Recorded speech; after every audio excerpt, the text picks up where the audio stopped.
Dear friends, in this lecture we shall study connected sets, and this is a theorem related to the definition of connected set.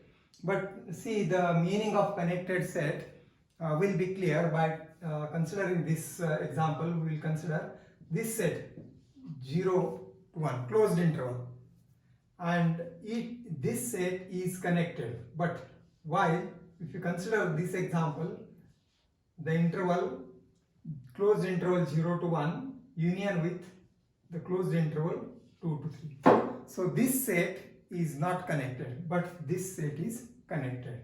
So because it contains all the elements between 0 and 1. So it is a single whole unit, and here it is union of two intervals, closed intervals, but these two closed intervals are disjoint, or in other words, the elements or the numbers from 1 to 2 are not included, between 1 to 2 are not included in this set, or actually this is the union of two disjoint sets. Now the meaning of connected set, actually the definition of connected set is stated in this theorem too. First we shall prove this theorem. The theorem states that let M and rho be a metric space and let A be a subset of M. Then the following statements are equivalent.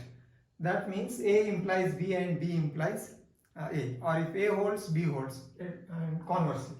The first statement A is, it is impossible to find non-empty subsets A1 and A2 of M with this property such that A is union of A1 and A2.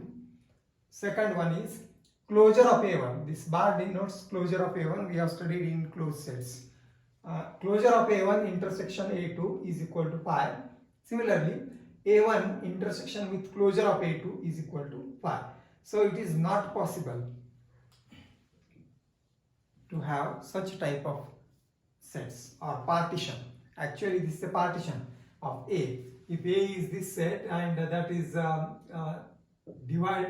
it is partition or divided into parts A1 and A2. And if the union of this is entire is A. So we are saying that if the set is connected, then this type of partition is not possible. It is impossible, not possible.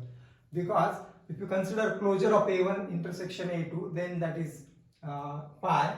So that is not possible because there will be closure and the set A2 will have some point common. That is the first property. And what is the second? When A is itself regarded as a metric space, we consider like M is metric, here metric space, here A is metric space. Then there is no set except A and phi which is both open and closed. Now we have proved this result as if you consider whole metric space, then the whole metric space is always both open and closed, and the empty set is also both open and closed.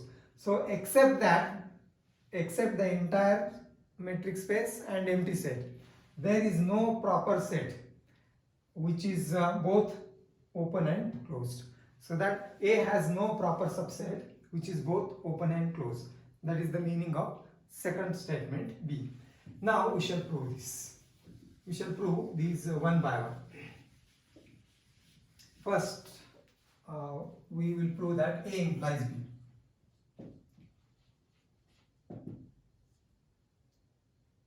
First part.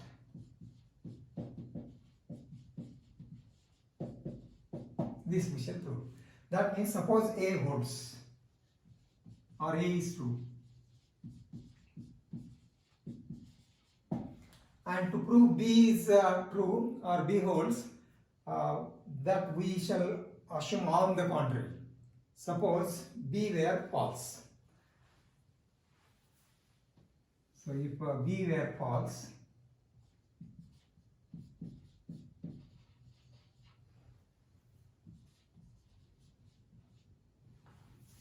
then what will happen? What B states, actually we are proving contrapositive statements.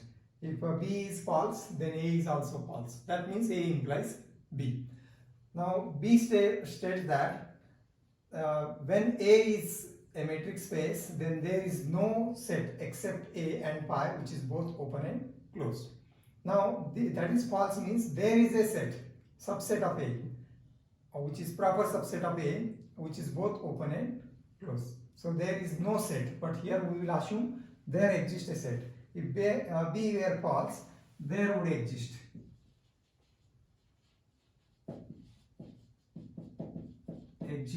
a proper subset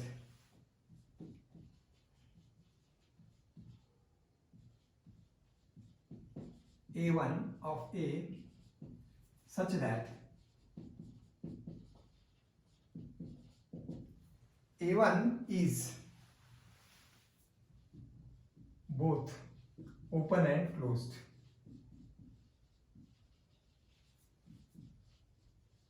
Open and closed in A.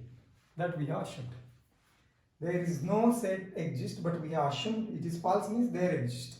There exist A1s which is both open and closed in A.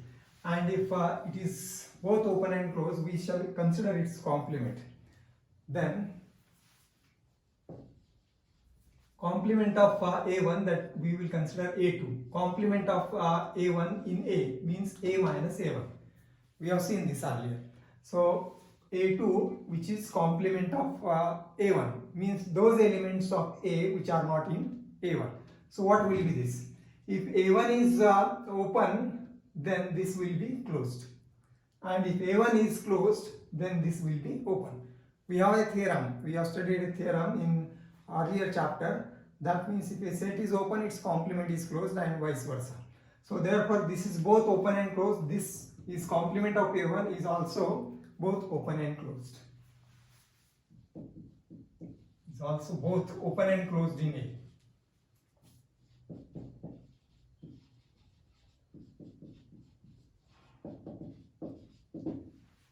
Now further, we assume x belongs to M is a limit point of A2. Further, if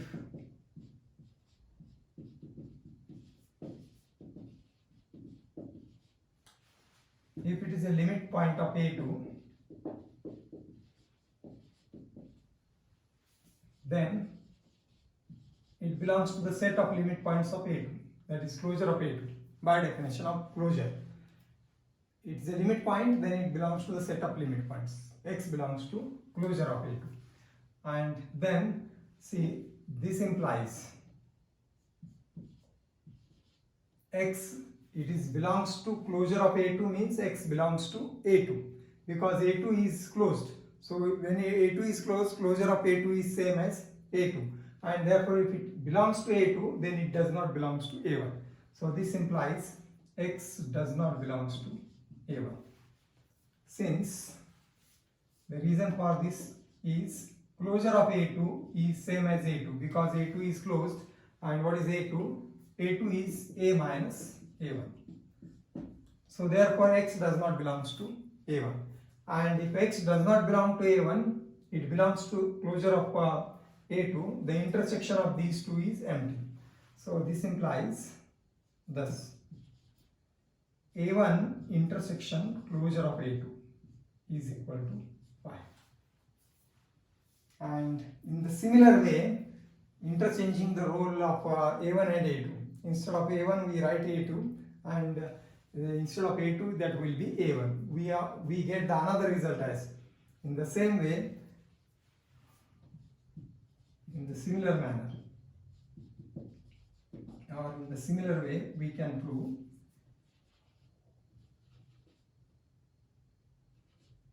so we can prove the second result as we can prove that A1 closure of A1 intersection A2 is equal to 5, interchanging the role. And also we have A is A1 union A2, because these are complement of each other. So A will be whole of union of A1 and A2. Also A is equal to A1 union A2. And and see, diagrammatically it can be shown like this. Suppose if this is M and this is A, and here will be A1 and A2. See, this is empty. That's why these are actually, this meaning is these are disjoint subsets of A. A1 intersection closure of A2 is phi, and see, A1 intersection closure of A2 is phi, and closure of A1 intersection A2 is also phi, and A is union of A1 and A2. But this is not to be shown like this. We have the partition form. If this is A, then this will be A1 and this will be A2. So A1 union A2 is A, but there is no element actually common between A1 and A2. These are disjoint. So this is what we have proved here. But this contradicts. So we have this, and this is a contradiction to A. Because what it is written in A, it is not possible to have such type of sets, and the same sets we obtain. See, A is A1 union A2, closure of A1 intersection A2 is phi, and A1 intersection closure of A2 is phi. So we have obtained this, and which is not possible. So this contradicts A. So we can write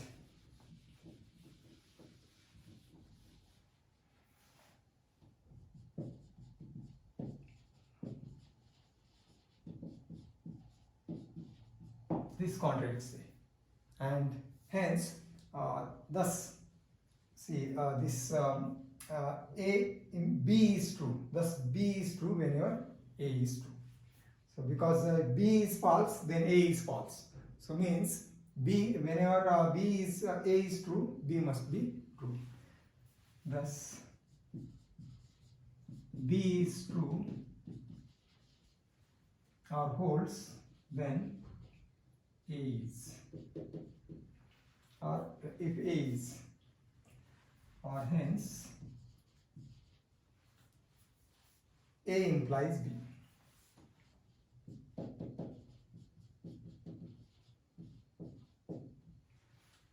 This is a logical statement. See, P implies Q is equivalent. Negation P implies negation Q. Negation Q implies negation P. That is right. We have proved if B is false, then A is false. And that is equivalent that A implies B. So this proves the first part. Now we shall prove the second part. That means we shall assume this. B holds. Now we will prove B implies A. Assume B holds, and then we will prove A holds. That is our second part.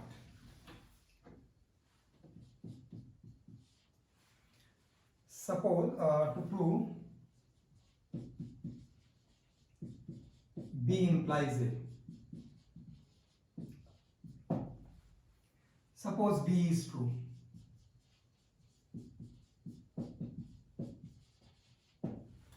Now, if A is false, in the similar way we are proving in terms of contrapositive statement.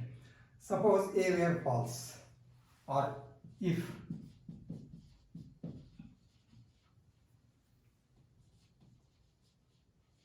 A were false and this is false, means it will be possible.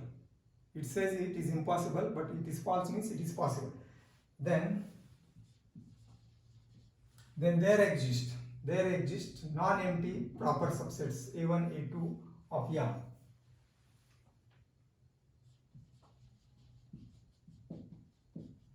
Then there exists, see the part, then there exists subsets, non-empty subsets. The same condition we will have, non-empty subsets A1, A2.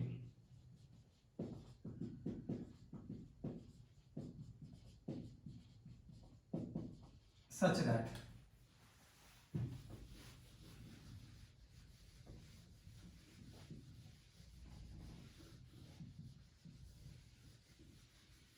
such that A is equal to A1 union A2 and closure of A1 intersection with A2 is same as A1 intersection with closure of A2 is equal to pi. Combining these two together we have written. Both are pi. So this we have written. Now what we shall consider is G as another set. Let G is equal to A minus closure of A2. Then, so what will be this set? Closure of A2 is a closed set.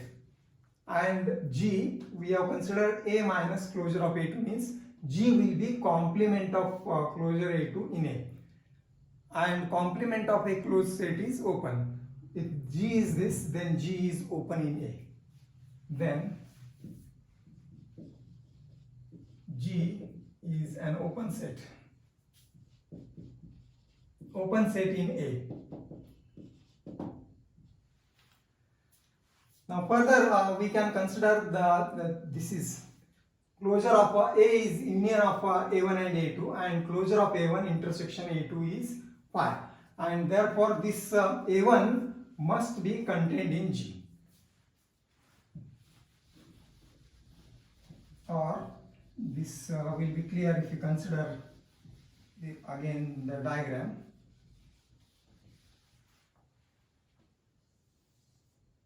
Suppose this is M and we will consider A1, this is A1 and this is A2,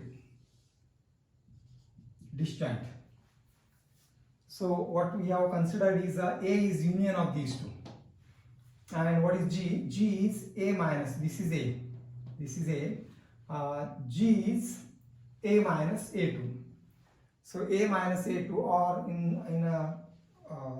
otherwise we can consider A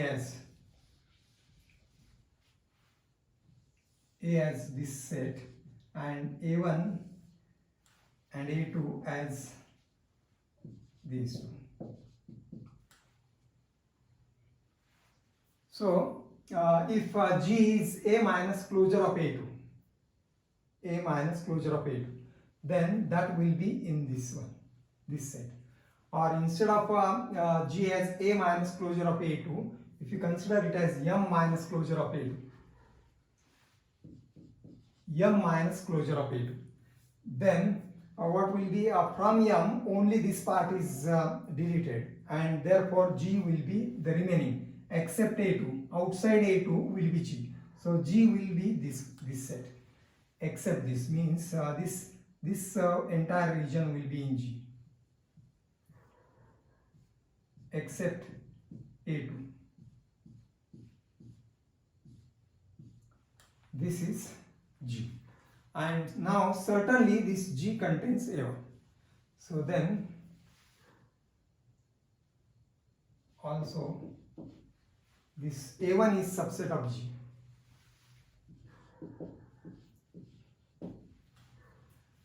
Now what we shall consider is A1 is a subset of G, then what will be intersection of G and A. So then intersection of G and A will be G intersection, say the set A.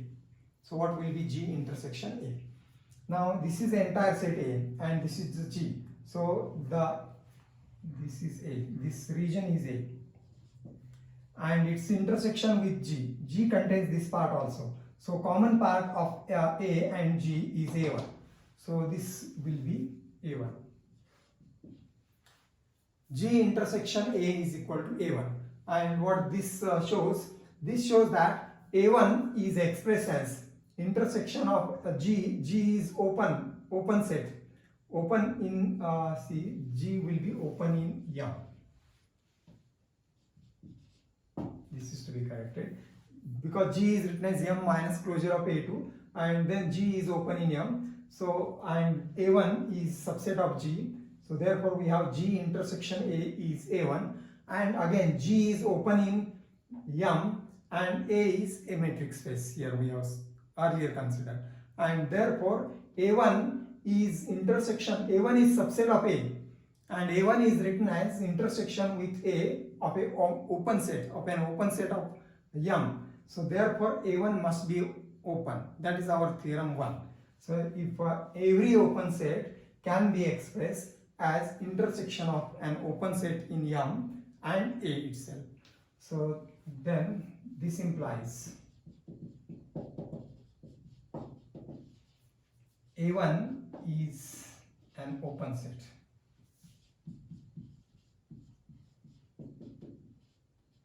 In A by theorem 1. You refer the theorem we have proved in the earlier lecture. So A1 is expressed as intersection of these two sets with, or it can be considered G is open, A is entire metric space, and therefore A is both open and closed. A is open. So we have supposed B is true means what? A is open. And here what is G? G is open. So it is intersection of two open set and therefore it is open. So A1 is an open set in A. Now in the same way we can prove A2 is also an open set in A, interchanging the role of A1 and A2. Similarly,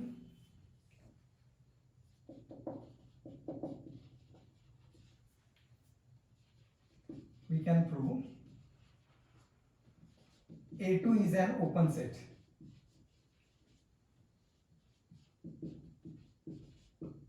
Open set in A. Now because A2 is an open set in A, now what about see these two are complement of each other, A1 and A2. Therefore A1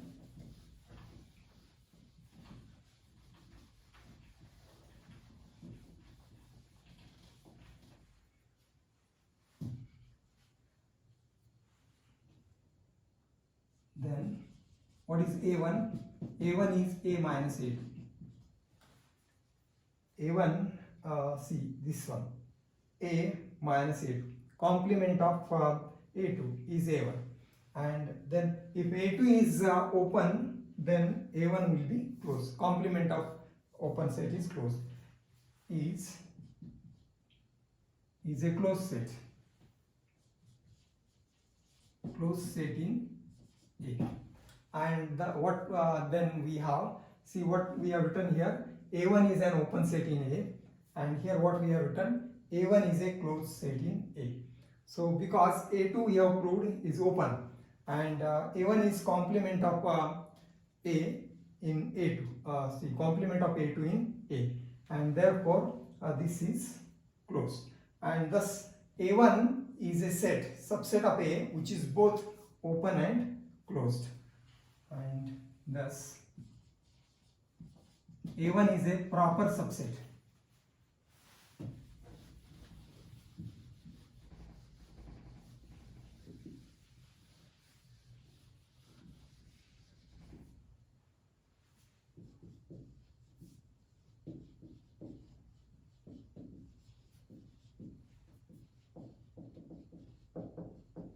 Proper, or you can say non-empty. We assumed earlier non-empty. Proper non-empty subset of A, which is both open and closed.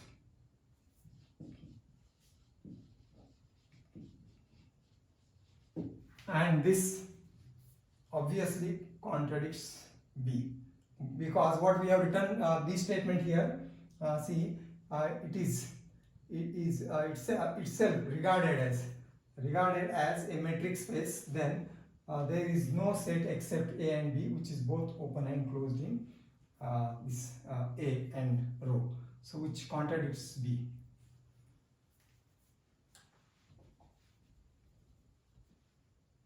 This contradicts.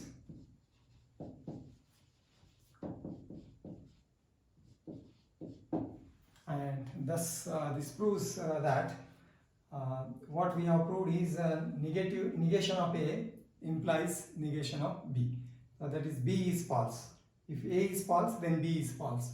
And this actually implies, or this actually states that B implies A. And hence, thus A is true if B is true. that is B implies A.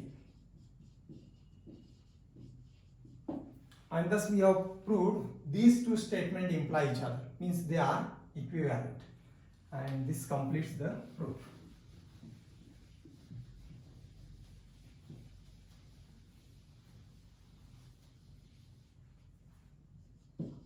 So this completes the proof, and this we have proved the theorem. Now we shall define the connected set. So definition for connected set.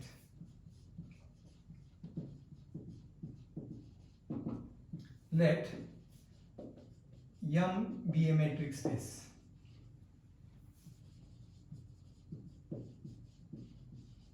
And A be a subset of M.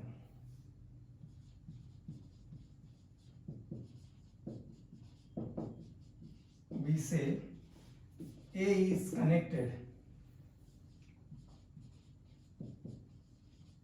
if A has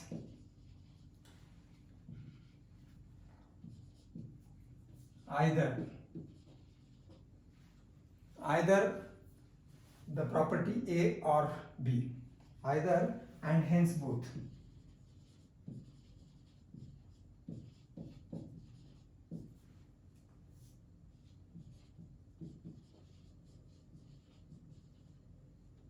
Either of the property A or B. Why we have written hence both? Because they are equivalent. If it has A, then it has B also. So therefore, if any one of the property is satisfied, if property A or B of theorem 2.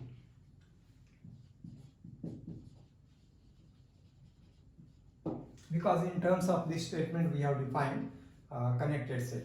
We say A is connected if A has either and hence both of the properties A or B.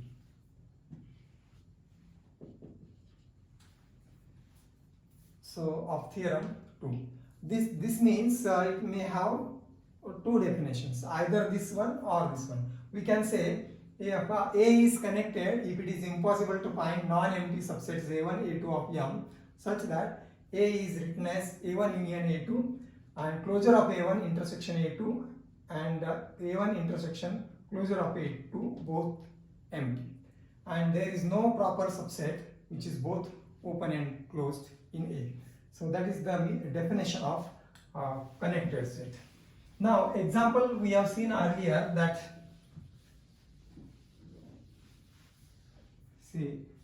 this can be considered as examples. First, the set say 1 3, or you may say yes 1 3 is connected. Connected subset of R1. But this set say 0 1, or we may consider other 0 2 union 3 4 is not.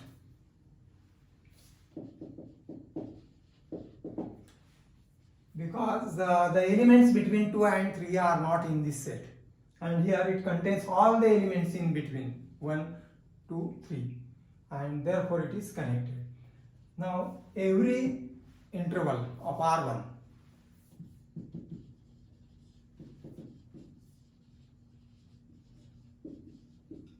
finite or infinite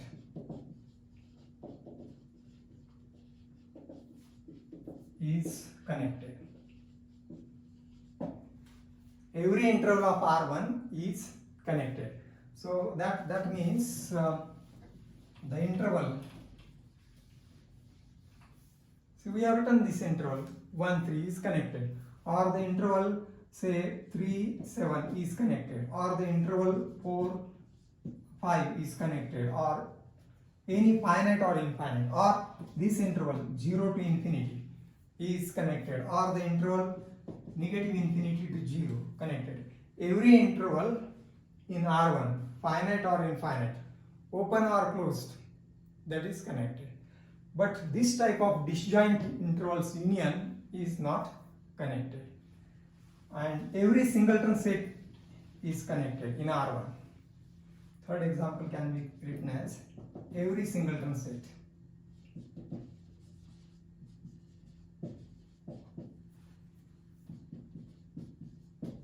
is connected,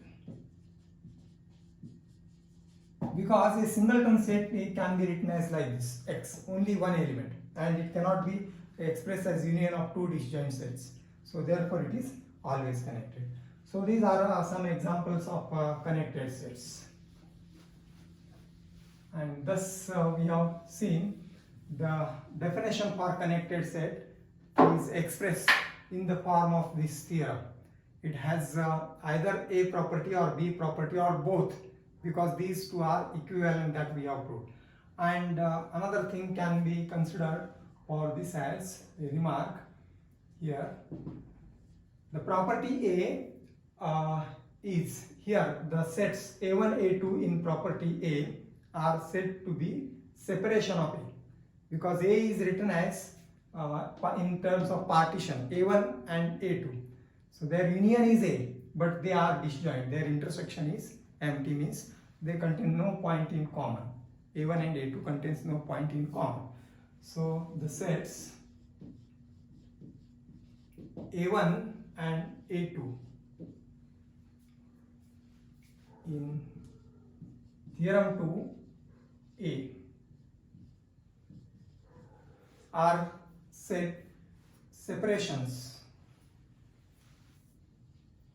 are said to form, or you can say separable.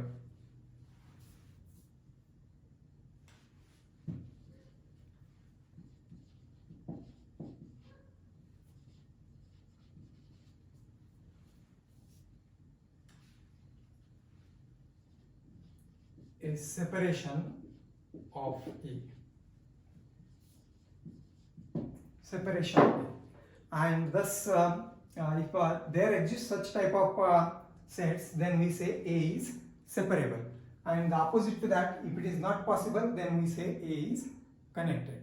So in the earlier example, if two disjoint sets union, that is separable, and separable set, but a set is connected, then it is not separable. And so this is one thing. And A is connected if A and B belong to A, if A comma B belong to A with A less than B, then the whole interval AB is contained in A. So that means A contains all the elements from A to B, if A and B is in A, or you can say the closed interval. The closed interval AB is contained in A. So that is the meaning of connected set. So thus we have proved this theorem. We have defined connected set in terms of this theorem, and we have considered some examples of connected sets. So remaining part we will continue next time. Thank you.